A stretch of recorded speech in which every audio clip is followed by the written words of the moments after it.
देखिए, BA part first राजकीय कला महाविद्यालय सीकर, प्रैक्टिकल ज्योग्राफी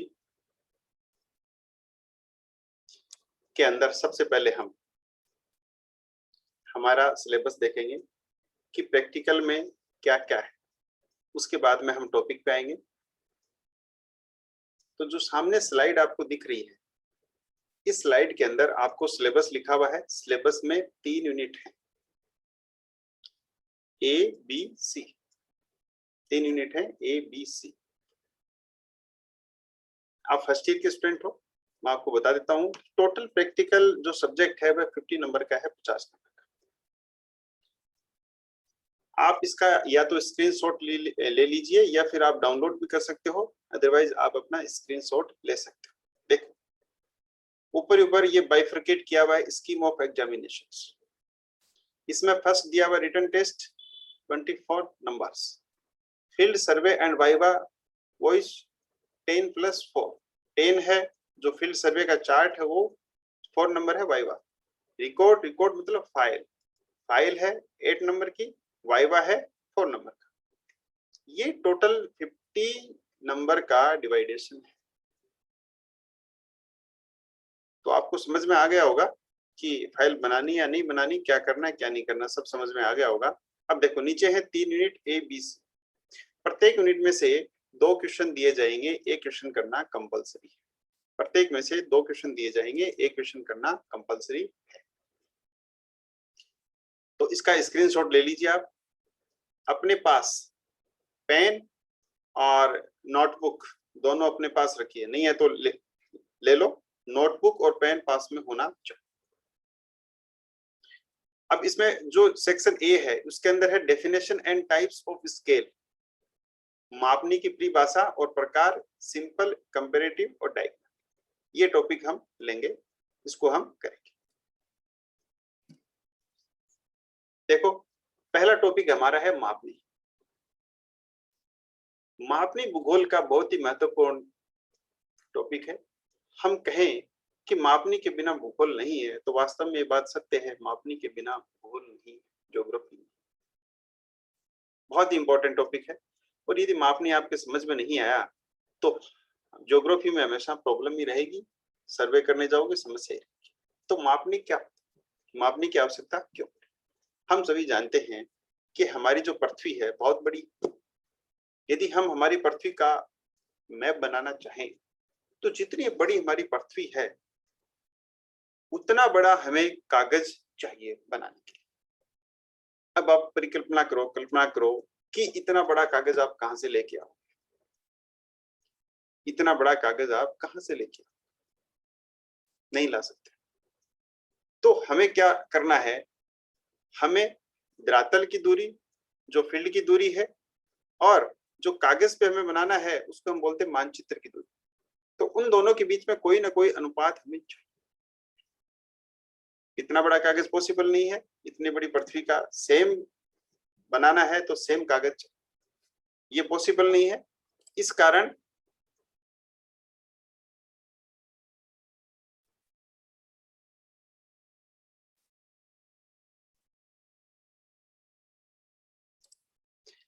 हमें मापने की आवश्यकता पड़ती है। हम क्या करते हैं, जो हमारे धरातल की दूरी है उसको हम मापते हैं। धरातल की दूरी को हमने माप लिया, उसके बाद में हम क्या करते हैं, उसको कागज पे बनाते हैं। कागज पे बनाते हैं तो उन दोनों के बीच में एक निश्चित अनुपात होता है। मैप की दूरी और धरातल की दूरी है, उन दोनों के बीच में एक निश्चित अनुपात होता है। उस अनुपात को हम क्या बोलते हैं, मापनी बोलते हैं। स्लाइड में आप देख रहे हैं, मापनी की परिभाषा रटने की आवश्यकता नहीं है। मापनी की परिभाषा 2 बिंदुओं के बीच की मानचित्र पर दूरी बटे उन्हीं 2 बिंदुओं के बीच की धरातल पर दूरी। इन दोनों के अनुपात को हम क्या बोलते हैं, मापनी कहते हैं। हम इसको और समझेंगे। आपका फोटो खींचा आपका, ठीक है। हमारी जो आईज हैं, आंखें हैं, वो भी फोटोग्राफ्स खींचती, इमेज बनती है। अब जिस किसी आदमी को आपने 10 साल पहले देखा हो, ठीक है, 10 साल पहले देखा हो तो उसकी जो इमेज है वो आपकी आंखों के अंदर विद्यमान है कि इस आदमी की ऐसी शक्ल है। और 10 साल बाद में यदि वो आदमी आपको मिलता है और बाई चांस आपकी आंखें कमजोर हो जाती कि 6/6 की नहीं है, 6/9 की होगी, ठीक है, तो वो आदमी ऐसा तो नहीं है कि उस आदमी का जब आप 10 साल बाद में देखो कि सिर उसका बहुत लंबा दिखाई दे आप, कि पैर उसका बहुत लंबा दिखाई दे, वह आदमी आपको वैसा ही दिखाई देगा। दूसरा एग्जांपल लो, आप फोटोकॉपी कराने गए, दुकान वाले ने आपसे पूछा कि आपको ये जो आपने पेज दिया है ये सेम पेज निकालना है या इसको बड़ा करना है या इसको छोटा करना है, यानी इसका एनलार्जमेंट करना है या इसका रिड्यूस करना है, कि बड़ा करना है या छोटा करना है। तो आपने क्या कहा कि इसका आप बड़ा कीजिए। जब आप बड़ा करोगे तो वो उसके अंदर कमांड देगा और उसका बड़ा प्रिंट या फोटोकॉपी निकल के आ जाएगी। बड़ी जो फोटोकॉपी निकल के आती है तो आप देखोगे कि पूरा जो कागज है वो समान रूप से बड़ा हुआ है। ऐसा नहीं है कि एक कोने से बड़ा हो गया, एक कोने से छोटा हो गया और साइड से बड़ा हो गया, नहीं, पूरा पेज जो है वो समान अनुपात से बड़ा हुआ है। ऐसे ही आप उसको कहोगे इसको छोटा कीजिए, रिड्यूस कीजिए, तो वह कमांड देगा उसके अंदर और कागज एक समान रूप से छोटा हो जाए चारों तरफ से, यानी कि समानुपातिक रूप से छोटा होगा। ऐसा नहीं है कि उसका एक कोना बड़ा हो गया एक कोना छोटा हो गया, समानुपातिक रूप से छोटा होगा। तो मापनी क्या है? मापनी, ये जो मापनी धरातल पर दूरी है और उसको हम मानचित्र पर जब बनाते हैं तो उन दोनों के बीच का जो अनुपात होता है उसे हम मापनी कहते हैं। तो एक निश्चित अनुपात मापनी होता है। जैसे धरातल पर हमने 2 किलोमीटर की दूरी मापी, कि धरातल पे हमने 2 किलोमीटर की दूरी ली और इसको हम मैप के ऊपर बनाएंगे, तो मैप पे डिस्टेंस हमें लेनी पड़ेगी। मैप पे यदि हमने देखा कि 1 किलोमीटर को हम 1 सेंटीमीटर से दिखाते हैं, 1 किलोमीटर को 1 सेंटीमीटर से दिखाएंगे तो धरातल की दूरी कितनी है? 1 किलोमीटर। मैप की दूरी कितनी है? 1 सेंटीमीटर। मापनी क्या हुई? मापने की परिभाषा देखो, दो बिंदुओं के बीच की मानचित्र पर दूरी क्या है हमारे पास? 1 सेंटीमीटर। उन्हीं दो बिंदुओं के बीच की धरातल पर दूरी क्या है? 1 किलोमीटर। तो 1/1 किलोमीटर को देखो, इकाइयां एक होनी चाहिए, इकाइयां एक होनी चाहिए। 1/1 सेंटीमीटर है तो आप किलोमीटर के भी क्या बनाओगे? सेंटीमीटर। तो 1 सेंटीमीटर बटे 1,00,000 सेंटीमीटर, 1,00,000 सेंटीमीटर। तो ये हमारी मापनी की परिभाषा भी, मापने की क्यों आवश्यकता है इसकी हमने चर्चा की। अब देखो मापनी की आवश्यकता तथा महत्व। मापनी की सहायता से हम पृथ्वी या उसके किसी भाग को सूत्रपूर्वक प्रदर्शित कर सकते हैं, बिल्कुल हमने चर्चा की है। मापनी दूरियों को ठीक ढंग से समझने में सहायता देती है। मापनी के बिना मानचित्र एक स्केच मात्र, बिल्कुल सही बात है। जैसे कि आपको क्लास में कहते हैं, जब आप पढ़े होंगे सीनियर तक, अब तो प्राइवेट है, आपको ये कहा गया है कि इसका एक डायग्राम बना दो, रेखिक आरेख बना दो। जब हम भारत का मैप बनाएंगे, इंडिया का मैप बनाएंगे, तो हम क्या कहते हैं? बिना मापनी के बनाते हैं। तो बिना मापनी के क्या मात्र स्केच है वो? यदि मापनी नहीं है तो वो स्केच ही है। मानचित्र क्या होगा? जिसके अंदर मापनी होगी। अब आगे क्या बात आती है? आगे ये बात आती है कि ये जो मापनी है, इस मापनी को प्रदर्शित या व्यक्त करने की कितनी विधियां, हम कितने प्रकार की विधियों से इस मापनी को व्यक्त कर सकते हैं, उन विधियों के बारे में हम चर्चा करेंगे। डेफिनेशन की हो चुकी। तो सामान्यतः मापनी को व्यक्त करने की 3 विधियां। पहली विधि आती है कथनात्मक विधि, दूसरी आती है प्रदर्शक भिन्न या निरूपक भिन्न, तीसरी आती है आलेखी विधि या रेखिक मापक। हम एक एक को करके लेंगे और समझेंगे इस चीज को। नंबर 1, कथनात्मक मापक, इंग्लिश में बोलते हैं statement method, statement of scale. कथनात्मक मापक यानी कि मापनी को व्यक्त करने की कौन सी विधि है? स्टेटमेंट मेथड, कथनात्मक विधि।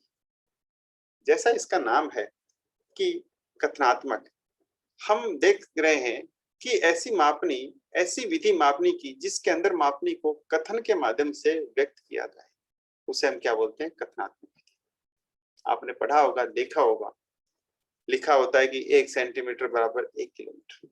तो ये क्या हो गया? ये हमारा स्टेटमेंट हो गया कि 1 सेंटीमीटर बराबर 1 किलोमीटर। ये हमारा कौन सा माप हुआ? ये हमारा रैखिक माप हुआ, रैखिक माप। तो ये कौन सी विधि हुई? ये हमारी होगी कथनात्मक विधि। कथनात्मक विधि, कथन के माध्यम से हमने इसको प्रदर्शित किया, इसलिए कथनात्मक विधि हो। तो स्टेटमेंट मेथड का मतलब, कथन का मतलब ऐसे मापने की विधि जिसके अंदर हम उसको कथन के माध्यम से व्यक्त करें। अब देखो, ये जो विधि है इसके कौन से गुण है जिसके कारण कि इस विधि का हम प्रयोग करते हैं? तो पहला है, यह सरल विधि है, बिल्कुल सही है, कथन के माध्यम से स्टार्ट की जाती है, जिस साधारण व्यक्ति भी इसे समझ सकता है, बिल्कुल सही है। यदि हम कहें कि किसी मानचित्र का मापक 1 सेंटीमीटर बराबर 1 किलोमीटर है, तो व्यक्ति तुरंत समझ जाता है कि मानचित्र की 1 सेंटीमीटर और धरातल की कितनी दूरी है? 1 किलोमीटर। यानी कि 1 सेंटीमीटर मानचित्र की है, धरातल पे कितने को प्रदर्शित करती है? 1 किलोमीटर।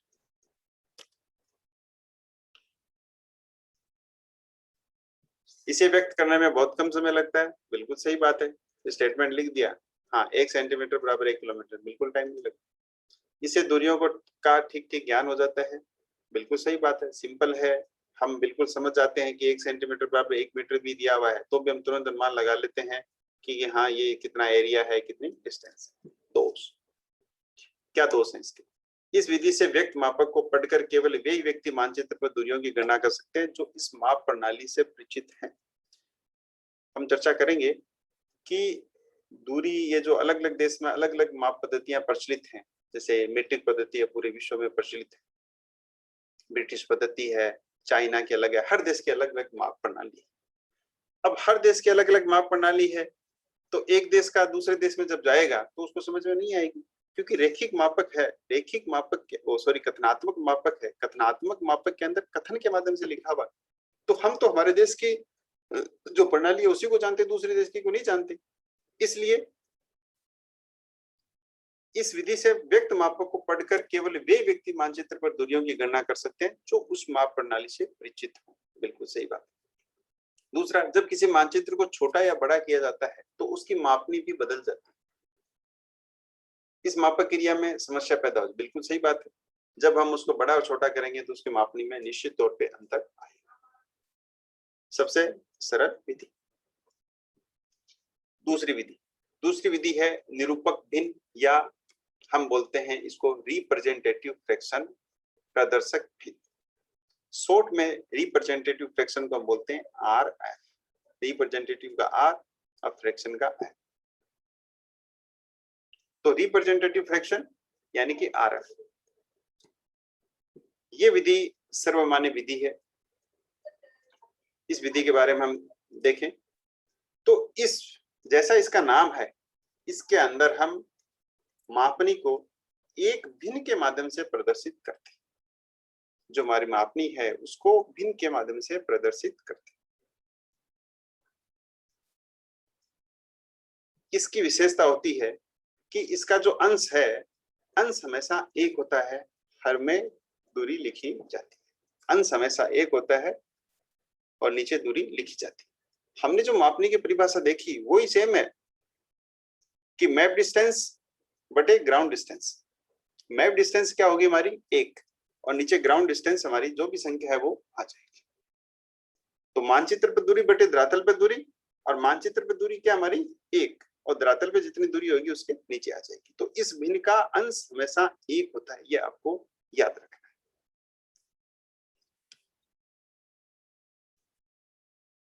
आगे हम इसके गुण की बात करेंगे।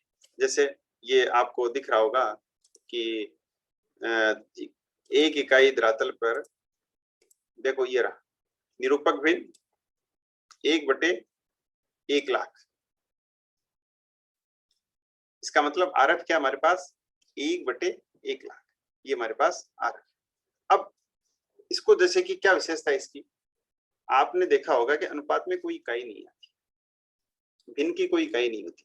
हम जिस प्रणाली के अंदर इसको बदलना चाहें उसी माप प्रणाली में हम उसको बदल सकते हैं।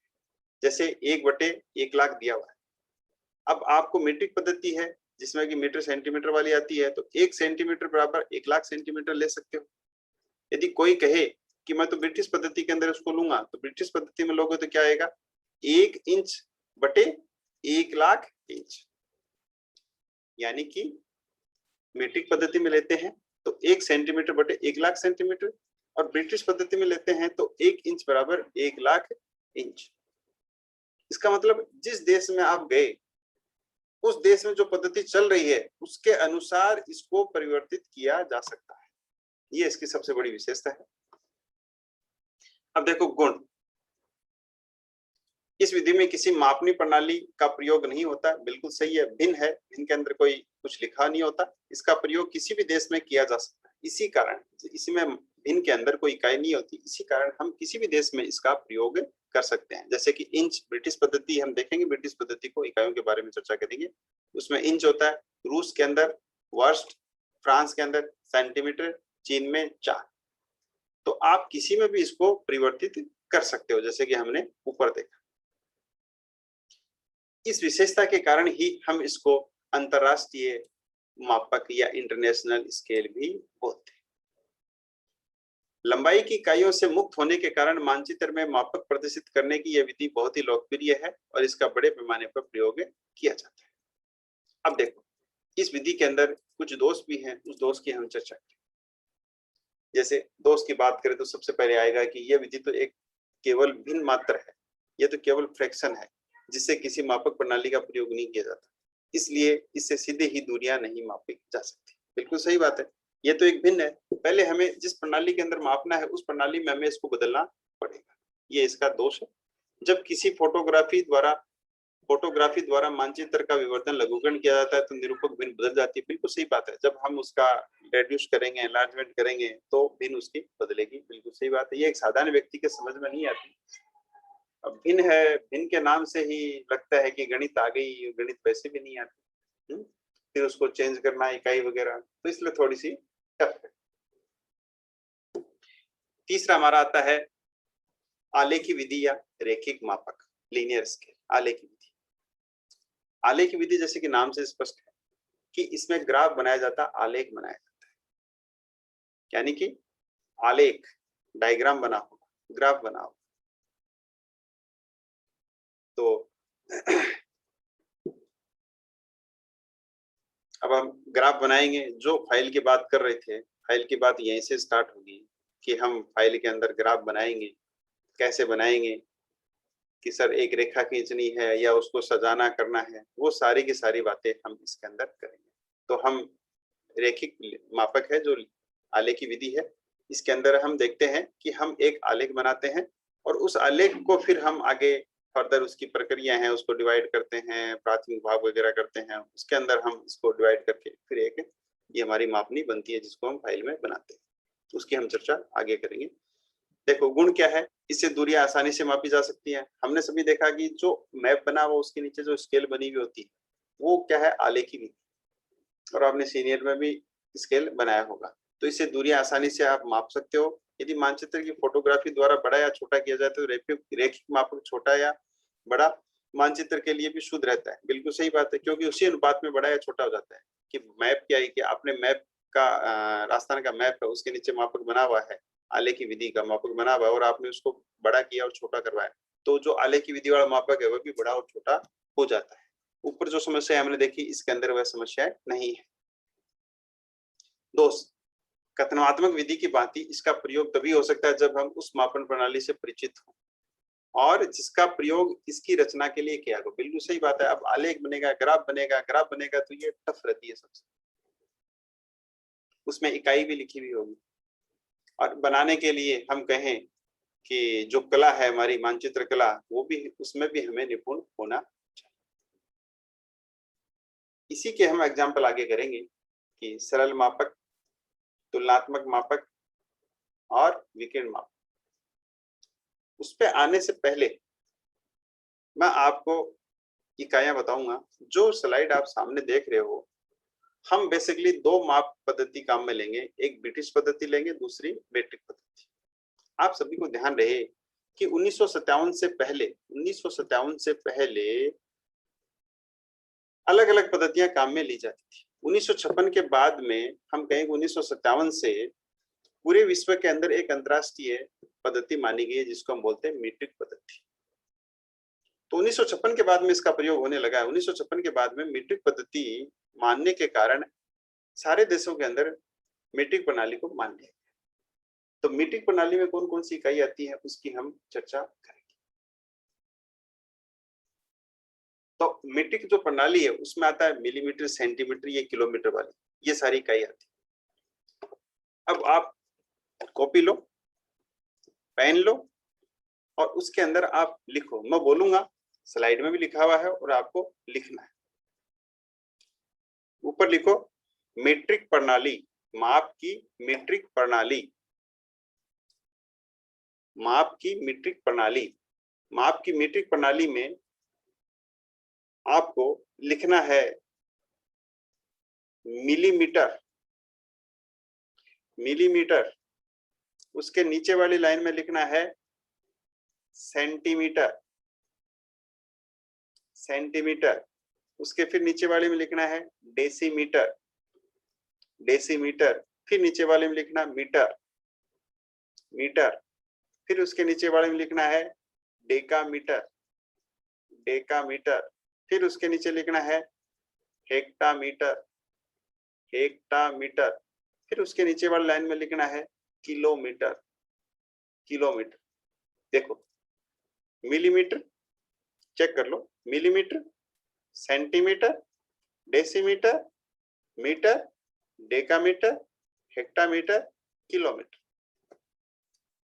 आपने स्लाइड में भी देखा है कि 10 सेंटीमीटर बराबर 1 डेसीमीटर। प्रत्येक में 10 का ही संबंध है। जैसे मैं आपसे बात करूं कि 1 सेंटीमीटर में कितने मिलीमीटर होते हैं, तो 1 सेंटीमीटर में कितने मिलीमीटर होते हैं? 10। मैं आपसे पूछूं कि 1 डेसीमीटर में कितने सेंटीमीटर होते हैं? 10। मैं आपसे पूछूं कि 1 मीटर में कितने डेसीमीटर होते हैं? 10। 1 डेकामीटर में कितने मीटर होते हैं? 10। 1 हेक्टामीटर में कितने डेकामीटर होते हैं? 10। 1 किलोमीटर में कितने हेक्टामीटर होते हैं? 10। प्रत्येक में 10-10 का संबंध होता है। इससे हम आराम से आपस में कन्वर्ट कर सकते हैं कि हेक्टामीटर में कितने मीटर होते हैं, 1 किलोमीटर में कितने सेंटीमीटर होते हैं, वो सब हम सारा इसी से पता लगा सकते हैं। दूसरी हमारी आती है ब्रिटिश प्रणाली। ब्रिटिश प्रणाली में सबसे छोटी इकाई होती है इंच। लिखो ब्रिटिश प्रणाली, ब्रिटिश माप की ब्रिटिश प्रणाली। ब्रिटिश प्रणाली में सबसे छोटी होती है इंच। इंच के बाद में होता है फुट। ये जो ऊपर हमने देखा वैसा इसमें संबंध नहीं पाया जाएगा उस टाइप से। नीचे लिखो 1 फुट में 12 इंच होते हैं, 1 फुट में 12 इंच होते हैं। फिर आता है गज, 1 गज बराबर 3 फुट। लिखो 1 गज बराबर 3 फुट, 1 गज बराबर 3 फुट। उसके बाद में आता है फरलांग, 1 फरलांग बराबर 220 गज, 1 फरलांग बराबर 220 गज। ठीक है, 1 फरलांग बराबर 220 गज। 1 फरलांग में 220 गज होते हैं। और मैं आपसे इंच पूछूं तो 1 गज के अंदर कितना इंच हुआ? 36। 1 फुट में होते हैं 12 इंच, 1 गज में 3 फुट होते हैं, इसलिए 1 गज में कितने इंच हुए? 36।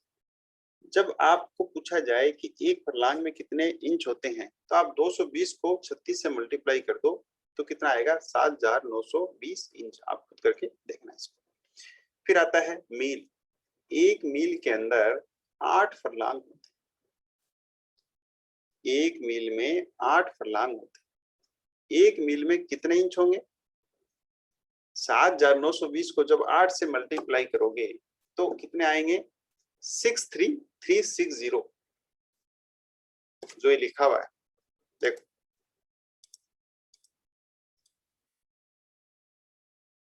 तो ऐसे आप इन आपस में इनको इंटरचेंज कर सकते हो। आपस में सभी इसको चेंज कर सकते हो इनको, इस प्रकार आप